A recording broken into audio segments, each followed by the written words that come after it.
Hey, let's go sailing.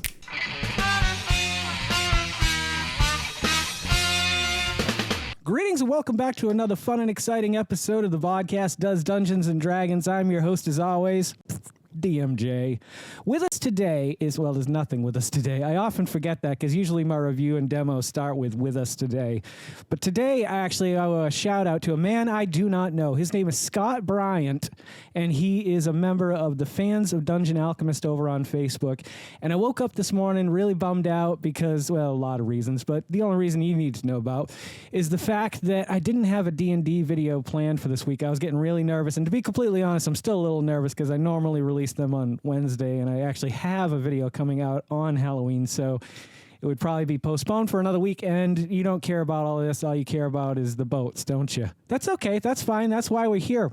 Scott had questioned in a post over on the Fans of Dungeon Alchemist how people dealt with multi-level boats. And of course, there are some pre-cut out things that you can get from the marketplace.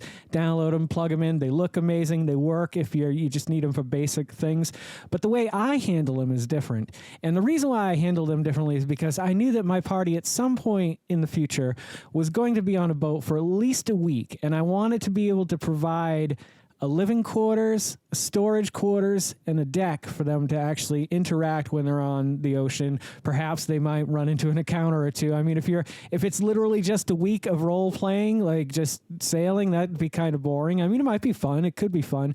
But of course, things are going to happen. So different conditions happen, different times of day happen. And I found a really simple solution to figuring it all out. So check out this first photo. This is the White Crow. This is the top deck. It is not, the greatest of representations of boats, but you got the water all around it, and I think it works. I don't see any reason why this couldn't be done now. I'm sure there's ways I could have done this better, and as we move along, I did make some evolutionary changes to the ship, but this would just be them out in an afternoon. You can see the sun's going down on this day. And so they're just, I don't know what they would be doing under these conditions at this time of day. But when the time comes and we're playing the game together, there could be situations that arise. And now I have this. So let's move right along. The next picture I'm going to show you is the living quarters. The living quarters. So here you can see I did make a few changes. These little pieces that come out here are kind of like, how sometimes on ships they have those dormer windows that go beyond. I'm kind of using that as an example here. And though it's not perfect and exactly the same as the first one, no one's going to care. Like, this is all about playing D&D. It's not like analyzing the whole schematics of the ship. I'm sure there are some people out there that would go that deep into it. But I wanted to give them a basic area to sleep and stay when they wouldn't be on deck. Also, I have figured out it's 120 feet for them to get to the top deck from the sleeping quarters here. So that's a nice thing to know as you're building your boats. Keep in mind the specs on it for yourself. I know I said that's not really important, but there could come a time when it is important. If you are a detail DM, like you're all about the little fine details, then you would want to know how far it took them to get from one point to another on the ship. There is a cooking area on the ship. There's a little bit of a storage area. In the back, there is some kind of navigational office of some sort, and probably the captain's quarters would be at the front of the ship. And this next one will be the storage. Unfortunately, I have this set tonight. I don't know why I set it tonight when I did this, but here it is. So this would be, I know why I did this, because it's the belly of the beast. You're not going to have a lot of light down there anyway, and I could have just, as you can see, removed a lot of light here. I think there's one candle on one desk down here. So if they wanted to come down here at night, then they would have to provide their own light, or if they've got, dark vision or anything like that, that'd be all set. But there's a few little secrets hiding in here. I won't give them away because my party, like I said, hopefully will come aboard the White Crow one day, and then they will have these 3 floors to deal with. Now, I just wanted to show you 2 more quick examples. This is Port Wolfhound. What I did in this case is I took the ship and I just expanded out. And I know I got a little crazy with it. It's a little bit much because they're not even going to be in this town for that long. I can't say anything, but maybe they will be. Maybe they'll be there for months and I'm wrong, because that's usually how things happen when you're a DM. You plan and it goes the other way. Anyway, I just want to give an example of how it would live and exist and breathe within a city, a port city of some sort. Throw a few docks out there so you could get to the ships. I wanted to throw like a sailing vessel. And these over here are some of the examples of the ones that are pre-made or you can get from the marketplace and slap them in around the other ship, because I don't think you'd find yourself in a situation where you would need a second boat set up the same way the first one is, unless you encountered another ship, there was a battle, your ship was ruined, and you had to go over to the other ship, or you were taking over the other ship, or whatever it might be.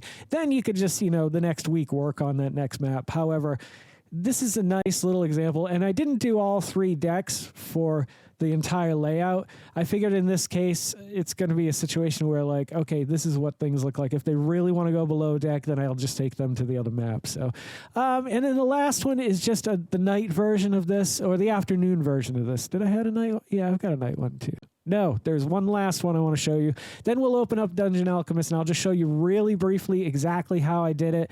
Made it super easy for myself. Never had to think about making a boat ever again until I need another boat. This is afternoon. I really like the way it looked with the lighting, and this is probably be the time of day that the party will be arriving based on my DM ability to get them there at this time of day. But I just really dig it. And the last one, real quick, is just a foggy night. I thought, how cool would that be to be out on a boat in the middle of the night? Maybe something you're anchored because you can't go any further. There's no wind or whatever it might be. And having like some creatures coming over the side of the deck or a kraken, its tentacles wrapping around. I don't know. It's one of those things where, like I've always said, Dungeon Alchemist is great. Amazing tool for mapping. The AI capabilities in it are awesome. The changes they've made with curved walls, super awesome. With the coming of multi-levels, being able to do that, that's like a dream come true. I can't imagine any other feature that I would absolutely need as a dungeon master to improve the quality of time that I spend working on my games. So yeah, let's open up Dungeon Alchemist real quick. We're going to start with a new map, and what we're going to do is make sure that we have water in it. Maybe a lake would be perfect for this. It just saves a lot of time. First thing you want to do, or what I did, was I just leveled one side. Especially when I was doing the docked version of it, I just kind of assumed how much size I wanted there. I'm going to crank up these tools, and we're going to lower the ground all over here. All over here. Where? All over here. Okay, that's good enough. It's nice to see a little bit of difference in the water below the surface.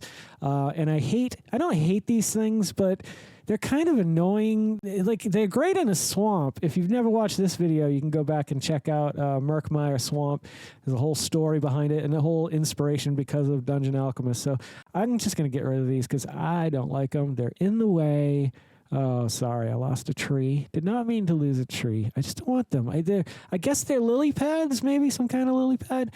And real quick, this is all I do. So if it's a wooden boat, I might go with, like, let's say mansion hallway, because hallway isn't going to have a lot of things you have to deal with.